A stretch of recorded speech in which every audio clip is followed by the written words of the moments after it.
Hello प्यारे बच्चों, कैसे हैं आप लोग। उम्मीद करते हैं कि बहुत अच्छे से होंगे और अपने पढ़ाई को एकदम अच्छे तरीका से कर रहे होंगे। आज हम लोग बाबू जो बच्चे 2025 में बोर्ड एग्जाम देने वाले हैं, है कि नहीं, उन लोगों के लिए क्लास 10th के बच्चों के लिए हम लोग अर्थशास्त्र से इम्पोर्टेंट महत्वपूर्ण ऑब्जेक्टिव लेकर आए हुए हैं। टोटल के टोटल 20 प्रश्न है कि नहीं, इंपॉर्टेंट है। तो आप लोग इसको देखिए और देख करके याद कीजिए, आप लोगों को काफी ज्यादा इससे लाभ होगा। ठीक है, देखिएगा प्रश्न क्या कह रहा है, ध्यान देंगे। प्रश्न संख्या 1 क्या कह रहा है, कह रहे इनमें किनको प्राथमिक क्षेत्र भी कहा जाता है। मतलब कि प्राथमिक क्षेत्र पूछा जा रहा है। ठीक है, तो आप लोग याद रखेंगे कि प्राथमिक क्षेत्र जो है कृषि को कहा जाता है। किनको कहा जाता है? कृषि को कहा जाता है। और द्वितीयक के अगर हम बात करें, द्वितीयक के बात करें तो द्वितीयक में हो जाएगा आपका औद्योगिक क्षेत्र हो जाएगा। कौन सा क्षेत्र हो जाएगा बाबू? औद्योगिक क्षेत्र हो जाएगा। ठीक है, अगर हम तृतीयक क्षेत्र के बारे में बात करें, तृतीयक क्षेत्र के बारे में अगर हम बातचीत करें तो तृतीयक क्षेत्र में हो जाएगा सेवा क्षेत्र। तृतीयक क्षेत्र में कौन हो जाएगा? सेवा क्षेत्र हो जाएगा, यानी तृतीयक क्षेत्र में सेवा क्षेत्र। आप लोग याद रखेंगे। ठीक है, देखिए आगे बढ़ने का हम लोग प्रयास करते हैं। नेक्स्ट क्या कर रहा है, कह रहा है इनमें से किसे पिछड़ा राज्य कहा जाता है। मतलब ये जो ऑप्शन दिए हैं 4, इन 4 ऑप्शन में से किनको हम लोग पिछड़ा राज्य कहते हैं। तो आप लोग याद रखिएगा कि हम लोग बिहार को पिछड़ा राज्य कहते हैं। किसको कहते हैं? बिहार को। ठीक है, बिहार को हम लोग क्या कहते हैं?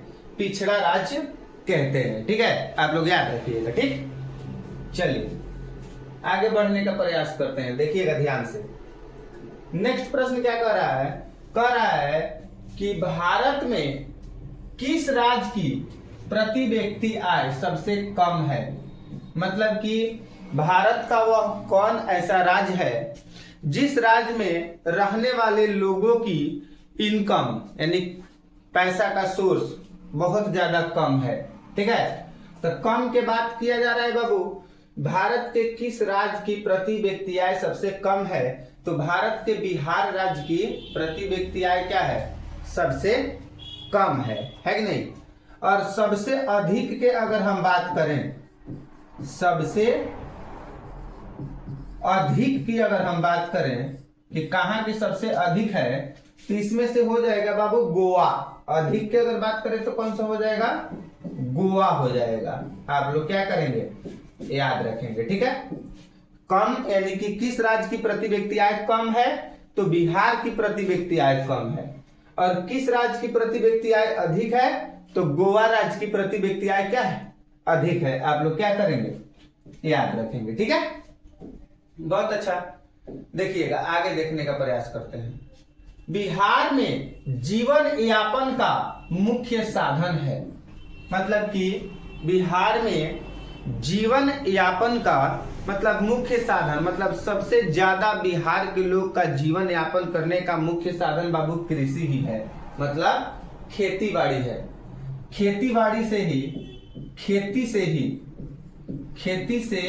ही बिहार के लोगों का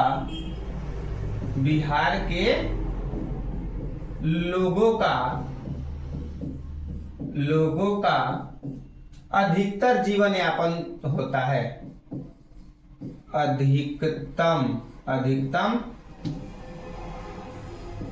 अधिकतम जीवन चलता है। ठीक है, आप लोग समझिएगा कि मतलब कि बिहार में जीवन यापन करने का मुख्य साधन कौन सा है, तो बिहार के लोगों का जीवन यापन करने का मुख्य साधन कृषि है। आप लोग याद रखिएगा। ठीक है, आगे बढ़ने का प्रयास करेंगे दोस्त। देश में सब्जी के उत्पादन में बिहार का स्थान है। क्या कह रहा है कि मतलब देश में यानी भारत में सब्जी के उत्पादन में बिहार का स्थान कितना नंबर पे है बाबू? तो दूसरा नंबर पे है, आप लोग याद रखिएगा। मतलब भारत में सब्जी के उत्पादन में बिहार जो है वो दूसरा नंबर पे है, आप लोग क्या करेंगे, याद रखेंगे। ठीक है, आगे देखते हैं आगे क्या कर रहा है, ध्यान दीजिएगा। किस क्षेत्र को द्वितीयक क्षेत्र कहा जाता है, बता दीजिए। काफी आसान है। प्राथमिक क्षेत्र में आप लोगों को क्या बताए थे बाबू, हम बात अगर करें प्राथमिक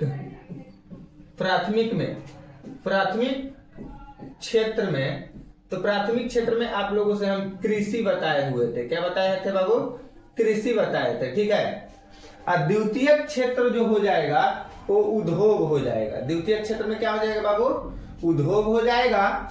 और तृतीयक की अगर हम बात करें तो तृतीयक क्षेत्र में सेवा हो जाएगा। आप लोग याद रखिएगा, सेवा तृतीयक, कृषि प्राथमिक और उद्योग दूसरा। तो द्वितीय क्षेत्र पूछ रहा है तो दूसरा क्षेत्र उद्योग हो जाएगा। ठीक है, याद है ना। चलिए आगे बढ़ते हैं, ध्यान दीजिएगा। देखिए क्या कह रहा है, आगे प्रश्न देखिएगा क्या कह रहा है। कह रहा है कि किस क्षेत्र को तृतीयक क्षेत्र कहा जाता है। क्वेश्चन रिपीट हो रहा है, आप लोग याद रखिएगा। सेवा क्षेत्र को हम लोग तृतीयक क्षेत्र कहते हैं। किस क्षेत्र को हम लोग तृतीयक क्षेत्र कहते हैं बाबू, सेवा क्षेत्र को हम लोग तृतीयक क्षेत्र कहते हैं, यानी कि तीसरा क्षेत्र कहते हैं। आप लोग याद रखिएगा। ठीक है, चलिए आगे बढ़ने का प्रयास करते हैं, ध्यान दीजिएगा। पशुपालन एवं मत्स्य पालन किस क्षेत्र का अंग है। मतलब कि जो पशुपालन होता है और मत्स्य पालन होता है वो किस क्षेत्र का अंग है। तो ध्यान दीजिएगा, देखिए पशुपालन की अगर बात करें, पशुपालन, ठीक है, यानी पशुपालन या मत्स्य पालन, यानी मत्स्य यहाँ पे लिखा हुआ है मत्स्य पालन।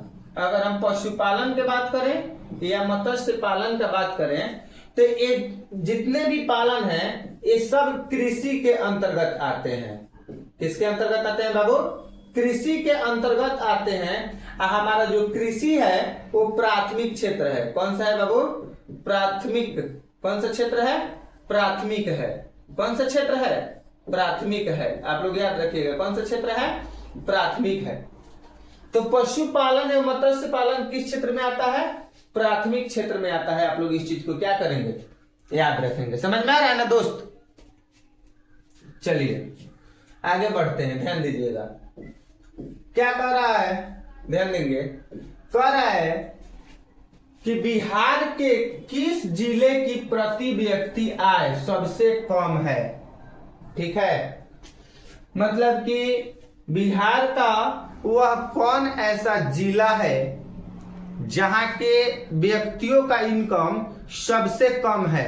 ठीक है, तो रोहतास कहां का होगा, रोहतास के होगा। आप लोग याद रखिएगा। मतलब बिहार में एगो जिला है, सॉरी शिवहर है कि नहीं। बिहार में एगो जिला है उसका नाम है शिवहर। वहां के व्यक्तियों का आय क्या है, सबसे कम है। अगर पूछ देगा कौन जिला है जिसका प्रति व्यक्ति आय अधिक है, तो अधिक अगर पूछेगा, क्या पूछेगा बाबू, अगर अधिक पूछेगा है कि नहीं। आप लोग याद रखिएगा, अगर अधिक पूछेगा तो आप लोग क्या बताएंगे, अधिक में पूछेगा तो आप लोग कह दीजिएगा पटना। क्या कहिएगा, पटना। पटना का अधिक है, पटना का अधिक है और शिवहर का क्या है, कम है। आप लोग क्या करेंगे, याद रखेंगे। ठीक है, चलिए आगे बढ़ते हैं, ध्यान दीजिएगा। नेक्स्ट क्या कह रहा है, बाबा भाई नहीं होगा बाबू, यहाँ पे मिस टाइप हुआ है। आप लोग देख लीजिएगा, यहाँ पे मिस टाइप हुआ है। ठीक है, यहाँ पे क्या हो जाएगा, दादा भाई नौरोजी ने सर्वप्रथम राष्ट्रीय आय का अनुमान कब लगाया था। दादा भाई नौरोजी थे, उन्होंने ही राष्ट्रीय आय का अनुमान लगाया था। ठीक है, तो वे राष्ट्रीय आय मतलब देश के इनकम है कि नहीं। राष्ट्र मतलब देश, आय मतलब इनकम, यानी कि देश के इनकम। इसका अनुमान वो कब लगाए थे बाबू? कब लगाए थे? तो 1868 ईस्वी में लगाए थे। आप लोग क्या करेंगे, याद रखिएगा, ठीक है। देखिए आगे क्या कह रहा है, ध्यान देंगे। भारत में किस राज्य की प्रति व्यक्ति आय सबसे अधिक है?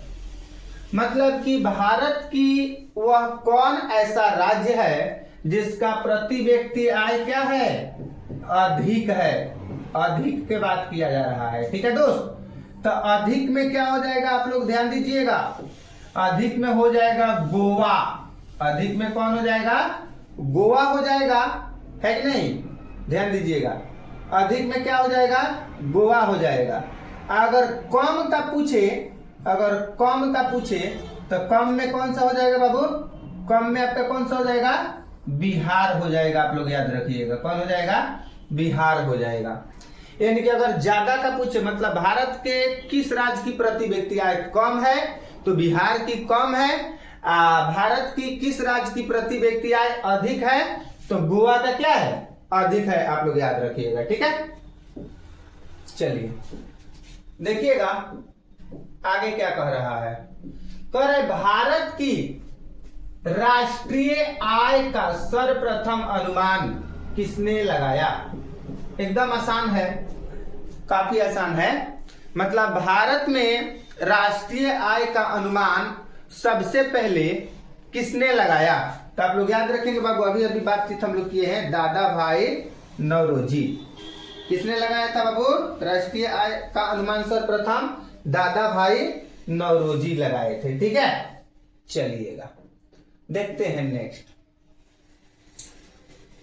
भारत में प्रथम औद्योगिक नीति की घोषणा कब हुई? तो 1974 ईस्वी में हुई थी। आप लोग कमेंट करके फास्ट में बताइएगा। 1974 ईस्वी में हुई थी, ठीक है। चलिएगा आगे बढ़ते हैं। राष्ट्रीय आय का अर्थ, मतलब किसी अर्थव्यवस्था की सभी अंतिम वस्तुओं और सेवाओं का मौद्रिक मूल्य। समझिएगा, एक दो बार देखिएगा, आपको समझ में आएगा, ठीक है। देखिए आगे क्या कह रहा है। प्लास्टिक मुद्रा है, ठीक है। मुद्रा मतलब होता है रुपया। मुद्रा मतलब क्या होता है, रुपया होता है, पैसा होता है, मुद्रा मतलब, ठीक है। आप लोग बता दीजिए, क्वेश्चन नंबर 15 है ना, बिल्कुल क्या हो जाएगा, डेबिट कार्ड हो जाएगा। क्या हो जाएगा, डेबिट कार्ड हो जाएगा, ठीक है। चलिए ध्यान दीजिएगा, आगे देखिए क्या कह रहा है। वस्तु विनिमय प्रणाली में विनिमय होता है। देखिए विनिमय एक शब्द आया है यहाँ पे, विनिमय। विनिमय, विनिमय मतलब होता क्या है बाबू, आप लोग याद रखेंगे। विनिमय मतलब होता है लेन देन। विनिमय मतलब क्या होता है, लेन देन। मतलब लेन मतलब हम किसी को पैसा दिए, किसी को क्या किए, यानी कि पैसा हम दिए किसी को, अब उसके बदले में वो हमको क्या दे रहा है, वस्तु, ठीक है। मान लीजिए कि एक आदमी है, ठीक है, यहाँ पर भी एक आदमी है, ठीक है। हम इस आदमी को, मतलब कि मोहन को, है कि नहीं, मोहन को पैसा दिए, उसके बदले में मोहन हमको क्या दिया, वस्तु दिया, यानी कि लेन देन हो रहा है ना, यानी विनिमय हो रहा है, लेन देन हो रहा है ना। हम लोग दुकान में जाते हैं तो दुकानदार को पैसा देते हैं और दुकानदार उसके बदले में हम लोगों का कोई, मतलब जो सामान हमको चाहिए उस सामान मतलब हम लोगों को देता है दुकानदार। तो मेरे और दुकानदार के बीच में क्या हो रहा है, विनिमय हो रहा है, मतलब लेन देन हो रहा है, समझे। तो कह रहा है कि वस्तु विनिमय प्रणाली में विनिमय का माध्यम क्या होता है, तो वस्तु वस्तु होता है, ठीक है। वस्तु वस्तु, वस्तु विनिमय प्रणाली में ध्यान दीजिएगा, वस्तु विनिमय प्रणाली में, है कि नहीं, यानी कि अगर हम किसी को वस्तु देते हैं, मान लीजिए कि सामान मतलब वस्तु देते हैं, जैसे मान लीजिए कि सरसों, सरसों, सरसों हम दिए दुकानदार को, ठीक है, किसको दिए? दुकानदार को। सरसों हम दिए दुकानदार को, और दुकानदार हमको उसके बदले में क्या दिया? तेल। समझिएगा ध्यान से, हम सरसों दिए दुकानदार को और दुकानदार हमको दिया तेल। समझे?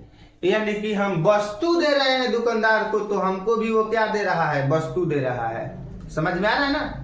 हम दुकानदार को वस्तु दे रहे हैं, सरसों वस्तु है, हम उसको वस्तु दे रहे हैं, तो दुकानदार भी हमको क्या दे रहा है? तेल, यानी कि वस्तु ही दे रहा है। तो आप लोग समझ गए? वस्तु विनिमय प्रणाली में विनिमय का माध्यम क्या होता है? वस्तु होता है। आप लोग याद रखिएगा।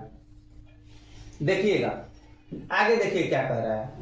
17 नंबर, नेपाल का मुद्रा है। काफी आसान है हो। नेपाल का जो मुद्रा है वो रुपया है। करेंगे, ध्यान दीजिएगा। देखिए क्या कह रहा है, विनिमय का सर्वोत्तम माध्यम क्या है? विनिमय का सर्वोत्तम माध्यम मुद्रा है। ठीक है, विनिमय का सर्वोत्तम माध्यम। विनिमय मतलब देखिए, विनिमय मतलब अभिनव विनिमय अभिनव आप लोगों को बताए हैं दोस्त, मतलब लेन देन। विनिमय मतलब लेन देन, यानी कि लेने देने का सबसे ज्यादा मतलब अभी के समय में क्या चीज है? तो पैसा है, यानी मुद्रा है। क्या है? मुद्रा है, रुपया है। ठीक है, मुद्रा है यानी रुपया है। अभी के समय में विनिमय मतलब लेन देन का सबसे ज्यादा चलने वाला साधन पैसा है, यानी पैसा दे रहे हैं लोग, अब वस्तु हम लोग ले रहे हैं, मतलब सामान ले रहे हैं, जो लेना है वो चीज को। ठीक है, देखिएगा बाबू क्या कह रहा है। भारत में कितने राष्ट्रीयकृत बैंक है? बिल्कुल, राष्ट्रीयकृत मतलब वैसा बैंक जिसको मतलब कि राष्ट्र के द्वारा, मतलब देश के द्वारा, है कि नहीं, उनको क्या किया गया हो, मतलब कि लाइसेंस मिला हो, है कि नहीं, मतलब कि वे देश से उसको मान्यता मिला हुआ हो। समझ में आ रहा है ना? है कि नहीं? हम बैंक कहीं खोल कर थोड़े चला लेंगे, नहीं, आप भी नहीं चला पाइएगा। समझे? उसके लिए मान्यता लेना पड़ता है। समझे? मान्यता होता है राष्ट्र का, देश का जो बैंक है, जैसे सरकारी bank reserve bank of India. ठीक है, तो कितने हैं? 19 है। कितने हैं बाबू? 19 है, आप लोग याद रखिएगा। ठीक है, देखिए नेक्स्ट,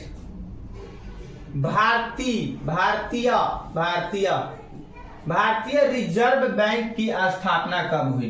काफी इंपॉर्टेंट प्रश्न है कि नहीं? स्थापना पूछ रहा है, स्थापना दिवस पूछ रहा है, स्थापना। तो भारतीय रिजर्व बैंक की स्थापना कब हुई थी बाबू? आप लोग याद रखिएगा, भारतीय रिजर्व बैंक की स्थापना 1935 ईस्वी में हुई थी। भारतीय रिजर्व बैंक की स्थापना सन 1935 ईस्वी में भारतीय रिजर्व बैंक की स्थापना हुई थी। ठीक है, देखिएगा क्या कह रहा है। आगे बढ़ने का हम लोग प्रयास करेंगे। नरेगा कार्यक्रम के नाम के साथ किस व्यक्ति का नाम जोड़ा गया? मतलब कि जो नरेगा है ना, नरेगा, मनरेगा योजना जानते हैं? इसमें मिट्टी का काम होता है मनरेगा में। ठीक है कि नहीं? मनरेगा इसमें ना मतलब कि व्यक्तियों को रोजगार देने का, मतलब कि कम से कम 120 दिन, है कि नहीं, 120 दिन के आसपास में, है कि नहीं, रोजगार की बात किया गया है। ठीक है, मनरेगा योजना होता है। ठीक है, तो नरेगा जो योजना है किन व्यक्तियों के नाम से जोड़ा गया है? तो महात्मा गांधी के नाम से जोड़ा गया है। किनके नाम से जोड़ा गया है? महात्मा गांधी के नाम से जोड़ा गया है। आप लोग देखिएगा, मिट्टी का भी जहाँ काम होता है, जैसे पुल बनता है या नहर बनता है, नहर, तो अगर उस योजना के बारे में, उस चीज के बारे में लिखा गया होता है ना बोर्ड पे, तो उसमें महात्मा गांधी जी का फोटो जरूर लगा होगा, आप लोग देख लीजिएगा। ठीक है, चलिए आगे देखने का हम प्रयास करते हैं बाबू, बहुत इंपॉर्टेंट है। खनन को किस क्षेत्र में शामिल करते हैं? खनन, तो खनन को हम लोग बाबू कृषि क्षेत्र में शामिल करते हैं। किस में शामिल करते हैं दोस्त? कृषि क्षेत्र में शामिल करते हैं। आप लोग याद रखिएगा। ठीक है ना?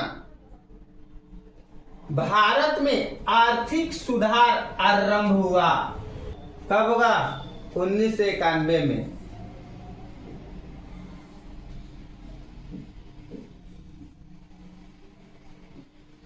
भारत में मानव अधिकार सुरक्षा अधिनियम कब पारित हुआ है कि नहीं? तो कब हुआ? 1993 ईस्वी में हुआ था। कब हुआ था? 1993 ईस्वी में हुआ था। ठीक है, बिल्कुल।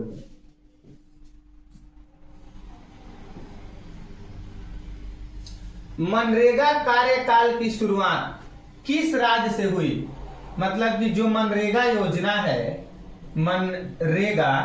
मनरेगा जो योजना है, मनरेगा योजना, इनका शुरुआत किस राज्य से हुई थी बाबू? किस राज्य से हुआ था? तो आंध्र प्रदेश से हुआ था। किस राज्य से हुआ था? आंध्र प्रदेश से हुआ था। आप लोग याद रखेंगे, ठीक है। भारत में एलपीजी नीति कब अपनाई? भारत में एलपीजी नीति कब अपनाई थी? 91 ईस्वी हो जाएगा। चलिए आगे बढ़ने का प्रयास करते हैं, आप लोग ध्यान दीजिएगा। भारत सरकार ने निजीकरण की नीति अपनाई कब? 1991 ईस्वी में। ठीक है, इनमें से कौन से देश में समाजवादी अर्थव्यवस्था है? किस देश में? तो रूस में समाजवादी अर्थव्यवस्था है। रूस में कैसा अर्थव्यवस्था है बाबू? समाजवादी अर्थव्यवस्था है। ठीक है, चलिए आगे देखते हैं बाबू, है कि नहीं। भारत की पहली मानव विकास रिपोर्ट किसने तैयार किया? तो योजना आयोग हो जाएगा। कितना हो जाएगा? योजना आयोग हो जाएगा। ठीक है, चलिए उसके बाद में देखिए आगे बढ़ने का प्रयास करते हैं। पूंजी का पारिश्रमिक है, मतलब कि पूंजी का पारिश्रमिक है, क्या है? तो ब्याज है। क्या है वो? ब्याज है। ठीक है, आप लोगों को क्लास कैसा लगा आप लोग कमेंट करके बताइए। ठीक है, मिलते हैं हम लोग लाइव क्लास में, अगले क्लास में। तब तक सभी प्यारे बच्चों को नमस्कार, जय हिंद।